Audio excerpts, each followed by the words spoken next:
Shudder Sundays, episode 35.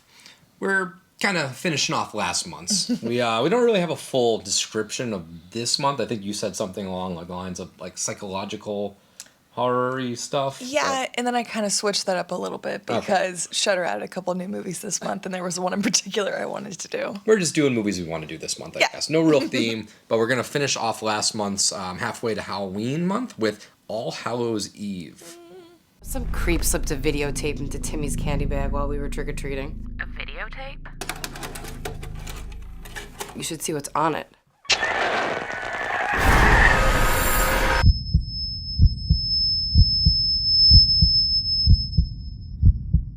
Now, All Hallows Eve, this is a anthology slasher.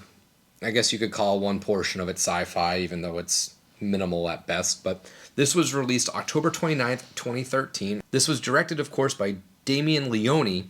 And this was not the first time we saw Art the Clown, but the first time we saw him in a feature length. This was done after he'd done a couple shorts, which we'll talk about when we get into it. But this was starring actually Mike Giannelli as Art the Clown. He went on to actually retire, and that is how we got David Howard Thornton into the role as Art the Clown. This was also starring Katie McGuire as Sarah, and the only reason I made note of it is because she plays a character, Monica, in Terrifier 2. But everybody else in this cast is really...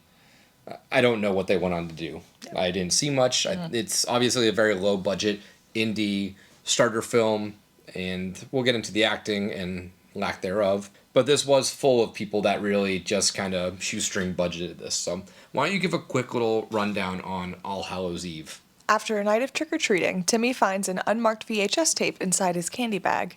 Him and his sister Tia are eager to watch it, but their baby sister, Sarah, is hesitant.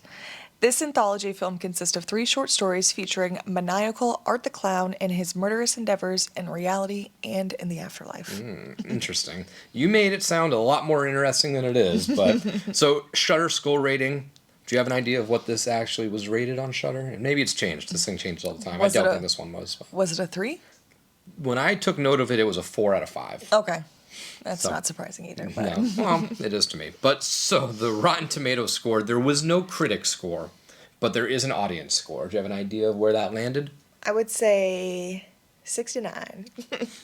35%. Oh, a little bit lower than I thought. Swing and a miss. So let's get into it. Obviously, this has a very heavy indie vibe. The acting is not great. The makeup of Art the Clown is interesting. I guess one point to make before this is that those we talked. He had done shorts before. I believe it was called The Ninth Circle, and then Terrifier. Those were actually 2 shorts, and I believe they just reused those shorts for this.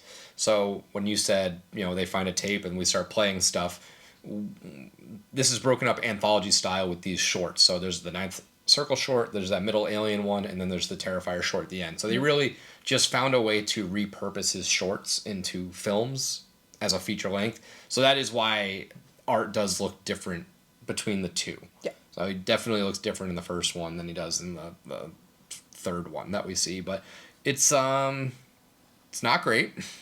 I get it. The props are cheap. The camera work is kind of very grindhousey. I don't know if that was a style they chose to go into, or that was just kind of the cards they were dealt with their budget and what they had to work with, but it did come off that way. I enjoyed the filming style, that like grindhousey kind of style. And he does continue that in Terrifier 1, 2, and 3. It is like a dirty looking film.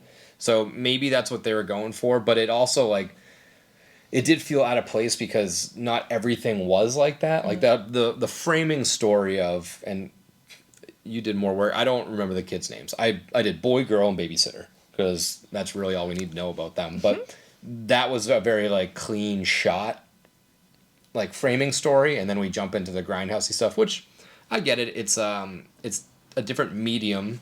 It's the VHS that they're watching, so you can use that as an excuse. But what did you have any thoughts? I guess we can kind of do it a little bit story by story. So that framing story with the babysitter, the kids, what did you think about that as a whole?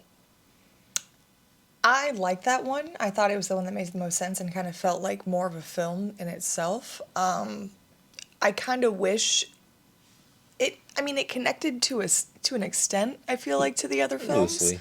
Yeah, but I feel like it could have had a little more context to the back of it. Like, how was Timmy the one that ended up with this tape out Yeah. of all people? And there's no way. So if you go if you go trick or treating and like you get an unmarked VHS tape, like there's no way it's not just some like naked dude on there, No. just smashing his fucking meat. Like it's just there's no way that anything good is coming out of a unmarked VHS tape that you somehow didn't know was in your candy bag. Yeah.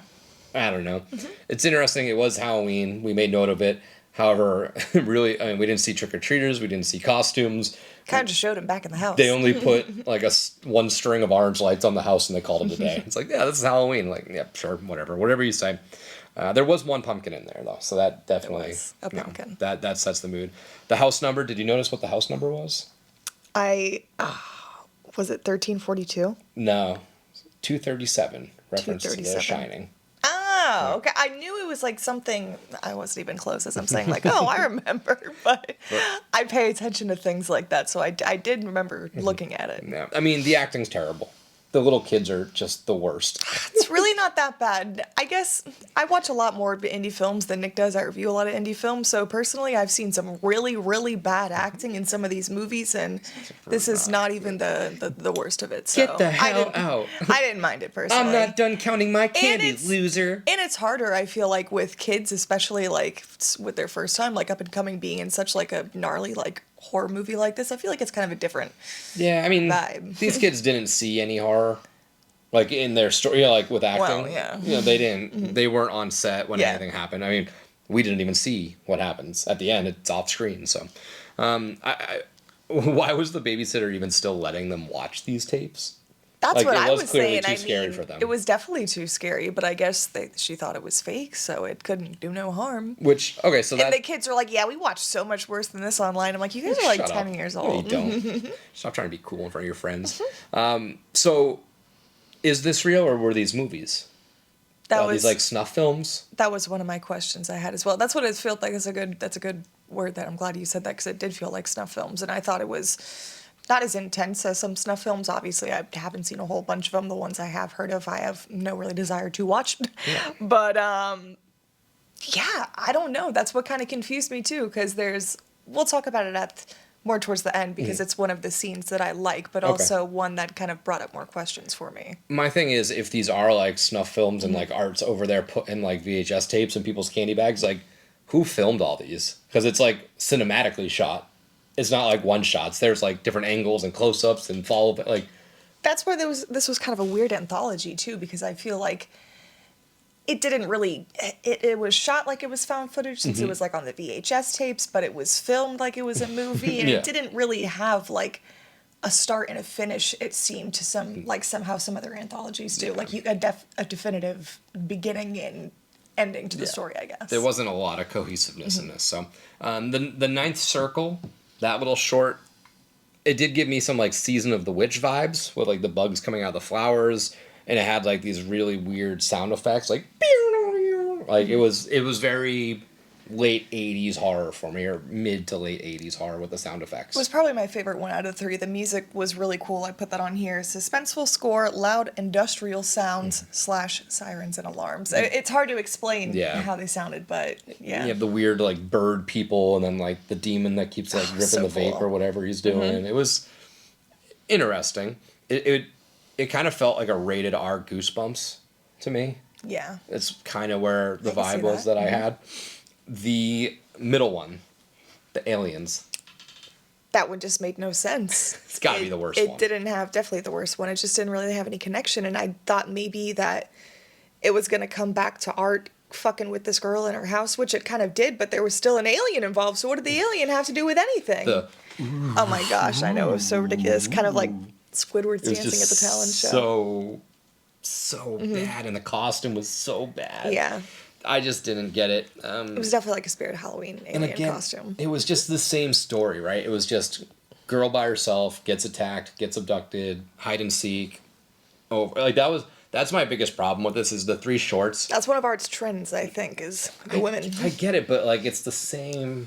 It's just for an anthology, there needs to be some sort of variety to keep me interested, and this was just very cookie cutter for each of them, really. That's fair. And then the art on the painting, like you mentioned. He's just on the painting. Mm-hmm. Like, come on. Yeah. There's no... And he comes alive from the painting? You were just trying to, like, tie it in Yeah. with the others. I get it. And then the last one was the Terrifier short.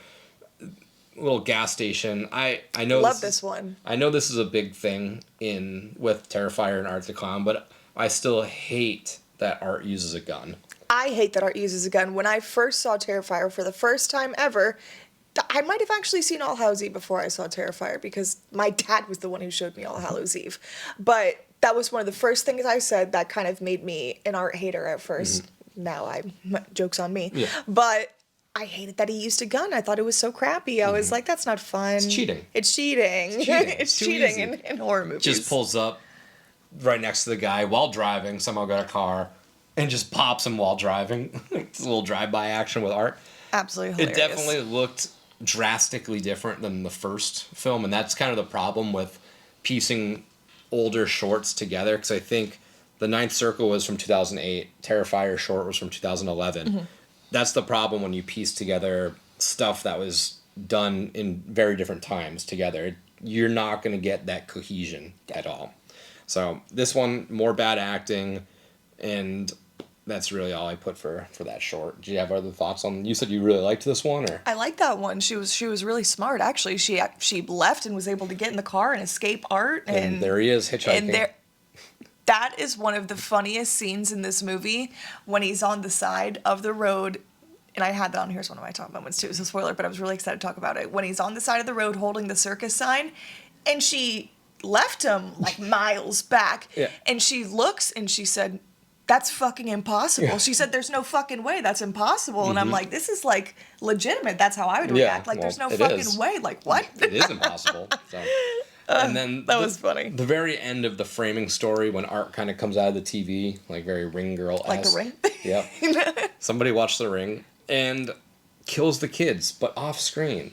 Off screen. Don't like that. Art has been about killing kids since day one. Which is fine, but don't do it off screen. Yeah, that's like the climax of the movie, and all it is two very clearly prop heads just popped on the bed. In the bed. That.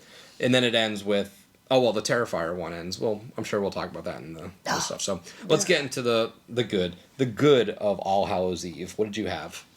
Personally, I like that it was a different take on how we got to see Art the Clown. I like the different anthology stories, even if I didn't like all of them. I thought it was a different, fun way to kind of like feature him and represent him versus just seeing him in a theatrical full-length film. So I thought that was good. Like you had mentioned, I really did like the music throughout the most of this. I thought it was suspenseful. I thought it was fun. Very kind of like deep, dark 80s, I guess, those loud industrial sounds. Yeah, that's a good way to explain it. What else did I have for some of my good on here? While I'm peeking over this, what did you have for some of the good? It wasn't really super prevalent, but the Halloween feel. I feel like anthologies that is a good Halloween vibe with Trick or Treat. Season of the Witch wasn't as anthology, but it was supposed to be. Halloween was supposed to be an anthology, but I feel like that's a good time of the year and setting for anthologies, because you look at something like Trick or Treat. Like I said, it fits so well. It's all these different stories of Halloween, but all meshed together. Mm-hmm.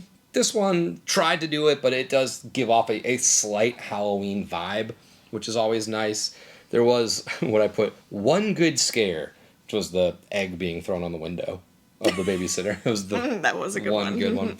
And the practical effects were decent. I know we dogged on them a little bit, but at the ending of the Terrifier one, where the girl is cut up without her limbs and scratched like slut and pig or whatever, it was okay. It's okay for an indie. I'm giving it a pass. If I saw this today in a film in 2025, it's a much different story. But as a startup indie, and this was I believe, from the short in 2011, so this is very old at this point, it was fine. And I put practical effects minus the alien. That was a travesty. That was a costume. It was terrible. But you have to think, too, I mean, Damien Leone probably did the practical effects for this as well. Everything himself. I was going to say, I'm pretty sure he did everything in this film. So it's fun to see from 2011, or when they shot the first short for this film, all the way till now with the Terrifier films, how far he's gotten, which even his work back then wasn't that bad. I've seen much worse practical effects and definitely horror. much Yeah, worse. Yes. but I think maybe seeing the new stuff versus the old stuff now, like if you see, it's hard to compare. yeah, if you see Terrifier 1, 2, 3, and then go back and watch All Hallows Eve, it's like,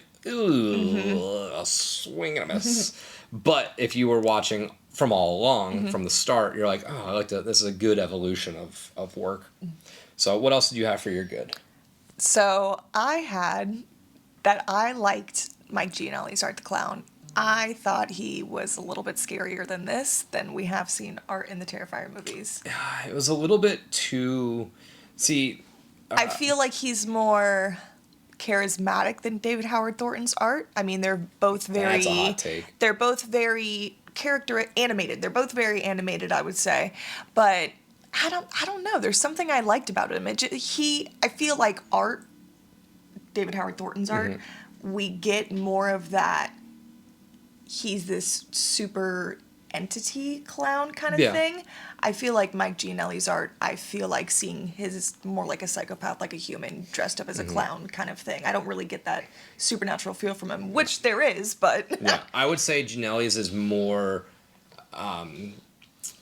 menacing. He's a little bit bigger. Okay, that's a But good David word. Howard Thornton's is, I think, by far the better, He's very clear cut. over the top. He's over the top. Well, it's funny, and it differentiates him from the other slashers. Because when Giannelli's is more monotone, big, bulky, it's like, okay, it's Michael. It's Jason. It's Leatherface. It's sort of this emotionless character. And I think that's why David Howard Thornton and the new art has really separated himself into a whole new category in slashers nowadays, because he's got a little bit of Freddy to him. He can drop at a dime and switch emotions. You know, the fact that Howard Thornton got this job primarily because of his mime work in the background before he got this role, funny. It plays, hugely into this. Yeah. And there's a reason why he's kind of becoming the king of indie horror right now, where he's doing, the Steamboat Willie and stuff like that. He played the mean one in The Grinch. Like, he's just, if you see an indie character film with like makeup, it's probably David Howard Thornton at this point. So I do think that there's a much... I don't know. There's such a difference. I enjoy am so seeing much the happier that difference in they them, swapped. though. Yeah. Yeah. Mm-hmm.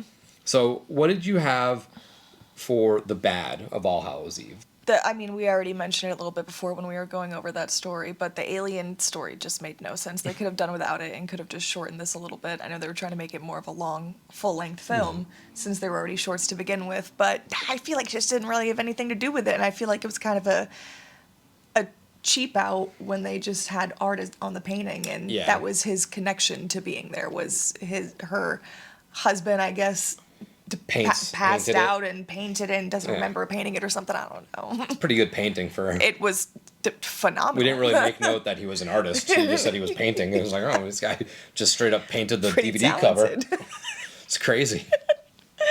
Another thing I did not like.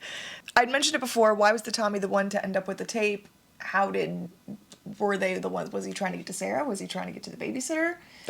Did he really have any connection at all? It was a little all over the place. Could have used some better connections in the stories itself. And I think, that's really it. I didn't have too much. I was going to say one more thing, but I'll save that. Bad art using a gun. We'll always hate it. Will always fall in my bad category. The alien, just... Not good. Not that great. Acting was just kind of across the board terrible. And then the kind of what you said with the alien thing, I put the cohesiveness. It was very clearly just shorts put together. Sometimes with anthologies, you feel that way and sometimes you don't. The good ones make it work. You look at the VHSs, even if they don't connect to each other completely, it doesn't feel like just mashed up nonsense. This just felt sloppy. So that's what I had for the bad. So top moment. What was your top moment of All Hallows Eve? Top moment, I already mentioned it because I loved it so much and I thought it was so funny when Art's standing on the side of the road with the circus sign and she says that's fucking impossible. But also, the ending of this creeped me out and made me so uncomfortable even the first time I was watching. It's still so weird to watching because I've mentioned it before, but I'm not really into big body horror and gore. I know I say that and I like the Terrifier movies, but I feel like I know it's so jokey, but when it has that more serious tone, it really creeps me out. And I feel like that was a big difference in this. Wasn't as jokey as the regular Terrifier films. No, it wasn't, yeah. So this was more of that serious Darker tone. tone. But at the end, when the girl driving, Art, finally gets her, and he literally chops off her arms and legs, and she's still alive, and, like, sews her back up, and, like, carves, like, I don't want to say the words, but I could put it later. But the B word, the C word, slut, all this kind of stuff. Don't want YouTube to get mad at us. But just all this crazy shit it's just so unsettling. Torturing is like one of my worst fears to ever happen to me. So yeah, that was pretty intense. Another big scene. Yeah, 3 top moments. I was just gonna say one more top moment. I did really like at the end. I know you mentioned it too. It's kind of like The Ring, a little cheesy, but I kind of like that scene of him like coming out of the TV and stuff like that, tapping on the glass and kind of using that mime work there. But then before you see him come into frame on the TV, he's kind of like hiding behind the pole. And obviously he's bigger than the pole, but you can only see like that sliver of his body. So I thought that was fun. Yeah, for my top moment, I put the TV ending. Yeah, did you like the TV ending? I mean, there wasn't much to me to choose from in this, honestly. I can't believe you hated it so much. It's bad. It's just not good. It's, when he's tapping on the screen and, she looks, he's not there. She looks, he's closer. That's pretty cool. I wish I wish we built a little bit more towards that, maybe hinting that he could come out. So that way it was a little bit more of a payoff at the end, but it is what it is. So what would you change about All Hallows Eve? As we already mentioned, don't want to kind of harp on the same thing, but I think we would both agree that you could add a little bit more cohesiveness in the different stories just to kind of make them connect a little bit better. Even though I really didn't think it was that terrible, I guess the acting could use a little work, but then again, this was an indie film at the time when it came out, all that kind of stuff. So not really too much I'd change about this. I thought the length of this was great. I mean, I love anthology films in general, so it kept me intrigued for the majority of the time, except for that weird middle half for about 25 minutes. But yeah. So for mine, I put obviously acting. It was a rush job, and then I'd say you have to find a way to have art be that connective through line a little bit better. Whether you go almost like how Trick or Treat does, where you don't complete the story. It's not start, finish, story over. Start, finish, story. You can intertwine the story the full length of the film and kind of lead up to art sort of being at the center of all of it, where during it, while you're watching it, you don't know how it ends. So if you just stretch all 3 shorts through from start to finish and kind of make the art reveal sort of at the end that he was the one behind all of it, that would make a really fun thing. And it'd be cool too if you did that, you could have art maybe at the very beginning knocking on the door for trick-or-treating and then like dropping the VHS to the kid there. And then they're like, oh, that's cool, it's just a clown. Must be onto something. And then at the very end you're like, oh, it was that guy. And then now he's in the house. Like I think that would have been a much better way to kind of tell this story. Yeah. So who is this for? I think this film is for anyone who enjoys anthology horror movies. Also, anyone who is a fan of Art the Clown and the Terrifier films, and if you're into low-budget body horror indie films. I really just put Terrifier completionists. So if you like art and you want to see it all, you might as well go back to where you started. So our fear and beer rating, a fear 1 through 5, how scary this film was, and a beer rating of 1 through 5, how much did you enjoy this film? So what was your fear rating for All Hallows Eve? My fear rating for All Hallows Eve was a 3. A 3? Yes. I gave it a 1.5. It's not that scary. I guess. It's not that scary. It's pretty scary. Those like underworld demon people are pretty scary. That's like... That kind of shit creeps me out, for me, I was too. like... that stuff does, but the way it was... Obviously, just because it was low budget. It was like, Are You Afraid of the Dark? Goosebumpsy. Like, that was the equivalent of style for me. Did we watch the same... Yes. I'm honestly really shocked. Because you... Oh, man. I'm honestly really surprised, guys. It just wasn't that scary. Your beer rating... Scale 1 through 5, how good was this? How much did you enjoy it? I enjoyed this so much that I gave it a 3.5. A 3.5? Yes, I did. What'd you give it? A 1? A 1.5. A 1.5? The acting is bad. The stories don't connect. It's an indie horror movie. What do you expect the acting to be? I'm just judging it as a feature-length movie. Spectacular, like... There's plenty of indies with decent acting or good acting. It just wasn't good. That's the risk you run when you have an indie with child actors. The acting in the first Terrifier wasn't that great either. No, it wasn't, and I would knock it still. I would still knock it. All right, that's fair then. I hold them all to the same standard, whether it's indie or not. Like it just is what it is. So it's fine. Like I said, for who is this for? If you really like Art the Clown and you like Terrifier, give this a watch because you gotta kind of check it off the box. But it's a little tougher. Maybe I think I might be a little bit more harsh on it because I don't remember seeing this before the Terrifier trilogy, or soon to be, franchise with the fourth one coming. But going from 1, 2, 3 back to All Hallows Eve, it's like it's a whole different art. It looks different. The story's sloppy. The acting is and the makeup doesn't look the same. It's just kind of, you can see the downgrade. I'm seeing it in reverse order of people who watch the what kids refer to as the glow up. I'm seeing it in reverse. Maybe that's why I'm mad, because I'm like, yeah, you know what? You just explained it right there. I feel like that's why, probably. Probably. But yeah, so that's what we got for All Hallows Eve. We will be back next week for Yellow Brick Road, one of Jamie's favorites. You guys are in for a treat, hopefully. We'll see you then.